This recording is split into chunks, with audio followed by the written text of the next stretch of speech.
ప్రభాస్ ఫ్యాన్స్తో పాటు cine lovers అందరూ ఎంతో ఆసక్తిగా ఎదురు చూస్తున్న రాజాసాబ్ ట్రైలర్ ఎట్టకేలకు రిలీజ్ చేశారు మేకర్స్.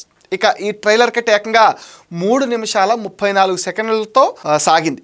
పూర్తిగా వింటేజ్ ప్రభాస్ని వెనక్కి తీసుకొస్తామని అభిమానులకు మారుతి చెప్పిన మాటని ట్రైలర్లో నిజం చేశాడు. ఒక పక్క ప్రభాస్లోని కామెడీ టైమింగ్ వాడుకుంటూ మరో పక్క మాస్ యాంగిల్ని కూడా ఎలివేట్ చేసే ప్రయత్నం అయితే చేశాడో అది ట్రైలర్లో చాలా క్లియర్ కట్గా తెలుస్తుంది. ఇక ట్రైలర్ కట్ అయితే ప్రస్తుతానికి మిక్స్డ్ రియాక్షన్స్ ఉన్నాయి.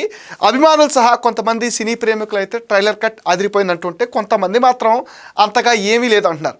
అయితే ట్రైలర్ని తెలుగుతో పాటు తమిళ్, కన్నడ, మలయాళం, హిందీ భాషల్లో కూడా ఒకే టైంలో రిలీజ్ చేశారు. కొన్ని భాషల్లో ప్రభాస్ డబ్బింగ్ సరిగ్గా సెట్ కాలేదనే టాక్ కూడా గట్టిగా వినిపిస్తుంది. తెలుగు ట్రైలర్ విషయానికి వస్తే తెలుగు ప్రేక్షకుల్ని ఆకట్టుకునే అంశాలు అయితే చాలా కనిపించాయి. సీజీ వర్క్ ముఖ్యంగా గతంతో పోలిస్తే చాలా బెటర్గా ఉందని చెప్పాలి. మొత్తంగా చూసుకుంటే ఈ ట్రైలర్ రాజాసాబ్ సినిమా మీద అంచనాలు పెంచేసేలాగా ఉంది. గతంలో రిలీజ్ చేసిన టీజర్ కంటెంట్తో పోలిస్తే ఈ కంటెంట్ ఎంగేజింగ్ గాను ఇంకాస్త కథలోకి తీసుకెళ్లే విధంగా ట్రైలర్ కట్ అయితే చేశారు. ఓవరాల్గా ట్రైలర్ అయితే అంతంత మాత్రంగానే ఉంది.